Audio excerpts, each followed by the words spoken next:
英語聞き流しリスニング、英語テキストと MP3 音声ダウンロードは、ホームページからご利用いただけます。88thpp.com 88thpp.com Cinderella. The wife of a rich man fell sick, and when she felt that her end drew nigh, she called her only daughter to her bedside, and said, "Always be a good girl, and I will look down from heaven and watch over you." Soon afterward she shut her eyes and died, and was buried in the garden, and the little girl went every day to her grave and wept, and was always good and kind to all about her. And the snow fell and spread a beautiful white covering over the grave, but by the time the spring came, and the sun had melted it away again, her father had married another wife.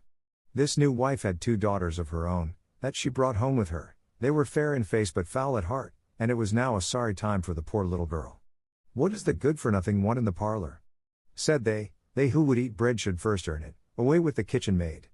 Then they took away her fine clothes, and gave her an old grey frock to put on, and laughed at her and turned her into the kitchen. There she was forced to do hard work, to rise early before daylight and bring the water, to make the fire, to cook and to wash. Besides that, the sisters plagued her in all sorts of ways, and laughed at her. In the evening when she was tired, she had no bed to lie down on, but was made to lie by the hearth among the ashes, and as this, of course, made her always dusty and dirty, they called her Ashputtel. It happened once that the father was going to the fair, and asked his wife's daughters what he should bring them. "Fine clothes," said the first. "Pearls and diamonds," cried the second.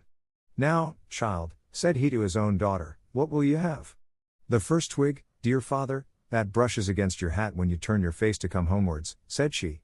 Then he bought for the first 2 the fine clothes and pearls and diamonds they had asked for, and on his way home, as he rode through a green copse, a hazel twig brushed against him, and almost pushed off his hat, so he broke it off and brought it away, and when he got home he gave it to his daughter. Then she took it, and went to her mother's grave and planted it there, and cried so much that it was watered with her tears, and there it grew and became a fine tree. 3 times every day she went to it and cried, and soon a little bird came and built its nest upon the tree, and talked with her, and watched over her, and brought her whatever she wished for. Now it happened that the king of that land held a feast, which was to last 3 days, and out of those who came to it his son was to choose a bride for himself. Ashputtel's 2 sisters were asked to come, so they called her up, and said, "Now, comb our hair, brush our shoes, and tie our sashes for us, for we are going to dance at the king's feast." Then she did as she was told, but when all was done she could not help crying, for she thought to herself, she should so have liked to have gone with them to the ball, and at last she begged her mother very hard to let her go. "You, Ashputtel," said she, "you who have nothing to wear, no clothes at all, and who cannot even dance, you want to go to the ball?" And when she kept on begging, she said at last, "To get rid of her, I will throw this dishful of peas into the ash heap, and if in 2 hours' time you have picked them all out, you shall go to the feast too." Then she threw the peas down among the ashes, but the little maiden ran out at the back door into the garden, and cried out, "Hither, hither, through the sky, turtle doves and linnets, fly. Blackbird, thrush, and chaffinch gay, hither, hither, haste away. One and all come help me, quick. Haste ye, haste ye. Pick, pick, pick." Then first came 2 white doves, flying in at the kitchen window, next came 2 turtle doves, and after them came all the little birds under heaven, chirping and fluttering in, and they flew down into the ashes. And the little doves stooped their heads down and set to work, pick, pick, pick, and then the others began to pick, pick, pick, and among them all they soon picked out all the good grain, and put it into a dish but left the ashes. Long before the end of the hour the work was quite done, and all flew out again at the windows. Then Ashputtel brought the dish to her mother, overjoyed at the thought that now she should go to the ball. But the mother said, "No, no. You slut, you have no clothes, and cannot dance, you shall not go." And when Ashputtel begged very hard to go, she said, "If you can in 1 hour's time pick 2 of those dishes of peas out of the ashes, you shall go too." And thus she thought she should at least get rid of her. So she shook 2 dishes of peas into the ashes. But the little maiden went out into the garden at the back of the house, and cried out as before, "Hither, hither, through the sky, turtle doves and linnets, fly. Blackbird, thrush, and chaffinch gay, hither, hither, haste away. One and all come help me, quick. Haste ye, haste ye. Pick, pick, pick." Then first came 2 white doves in at the kitchen window, next came 2 turtle doves, and after them came all the little birds under heaven, chirping and hopping about. And they flew down into the ashes, and the little doves put their heads down and set to work, pick, pick, pick, And then the others began pick, pick, pick, and they put all the good grain into the dishes, and left all the ashes. Before half an hour's time all was done, and out they flew again. And then Ashputtel took the dishes to her mother, rejoicing to think that she should now go to the ball. But her mother said, "It is all of no use, you cannot go, you have no clothes, and cannot dance, and you would only put us to shame," and off she went with her 2 daughters to the ball. Now when all were gone, and nobody left at home, Ashputtel went sorrowfully and sat down under the hazel tree, and cried out, "Shake, shake, hazel tree, gold and silver over me." Then her friend the bird flew out of the tree, and brought a gold and silver dress for her, and slippers of spangled silk, and she put them on, and followed her sisters to the feast. But they did not know her, and thought it must be some strange princess, she looked so fine and beautiful in her rich clothes, and they never once thought of Ashputtel, taking it for granted that she was safe at home in the dirt. The king's son soon came up to her, and took her by the hand and danced with her, and no one else, and he never left her hand, but when anyone else came to ask her to dance, he said, "This lady is dancing with me." Thus they danced till a late hour of the night, and then she wanted to go home, and the king's son said, "I shall go and take care of you to your home," for he wanted to see where the beautiful maiden lived. But she slipped away from him, unawares, and ran off towards home, and as the prince followed her, she jumped up into the pigeon house and shut the door. Then he waited till her father came home, and told him that the unknown maiden, who had been at the feast, had hid herself in the pigeon house. But when they had broken open the door they found no one within, and as they came back into the house, Ashputtel was lying, as she always did, in her dirty frock by the ashes, and her dim little lamp was burning in the chimney. For she had run as quickly as she could through the pigeon house and on to the hazel tree, and had there taken off her beautiful clothes, and put them beneath the tree, that the bird might carry them away, and had lain down again amid the ashes in her little grey frock. The next day when the feast was again held, and her father, mother, and sisters were gone, Ashputtel went to the hazel tree, and said, "Shake, shake, hazel tree, gold and silver over me." And the bird came and brought a still finer dress than the one she had worn the day before. And when she came in it to the ball, everyone wondered at her beauty, but the king's son, who was waiting for her, took her by the hand, and danced with her, and when anyone asked her to dance, he said as before, "This lady is dancing with me."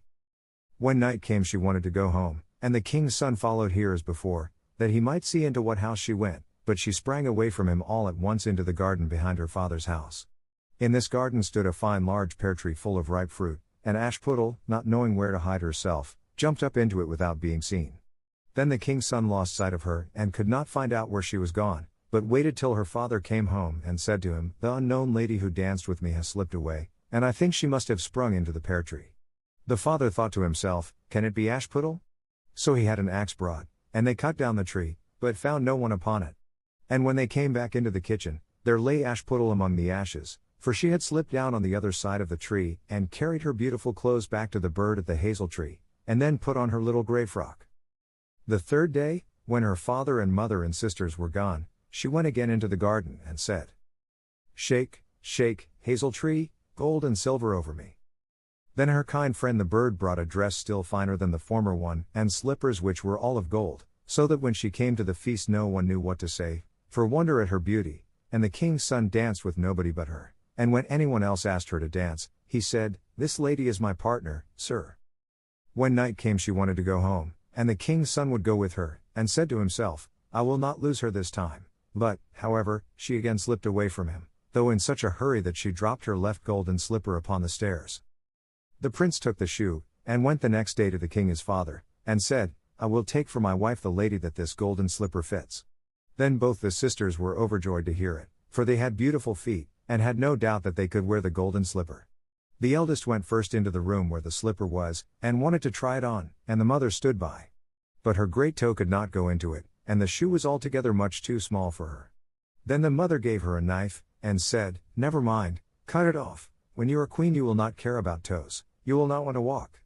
So the silly girl cut off her great toe, and thus squeezed on the shoe, and went to the king's son. Then he took her for his bride, and set her beside him on his horse, and rode away with her homewards.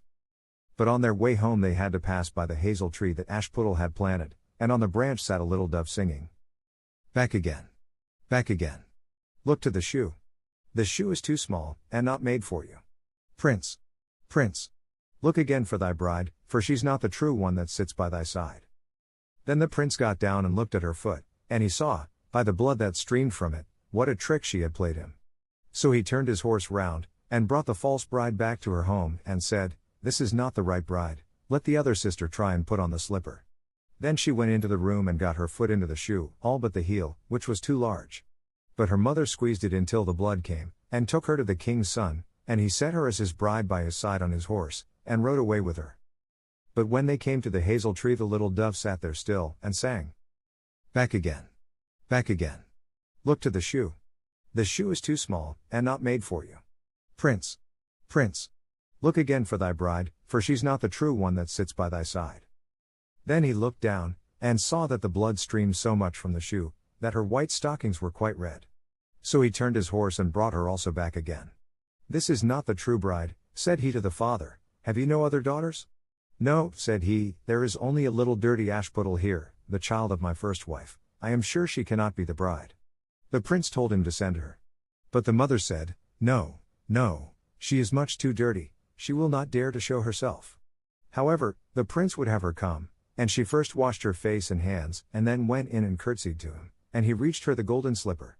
Then she took her clumsy shoe off her left foot, and put on the golden slipper, and it fitted her as if it had been made for her.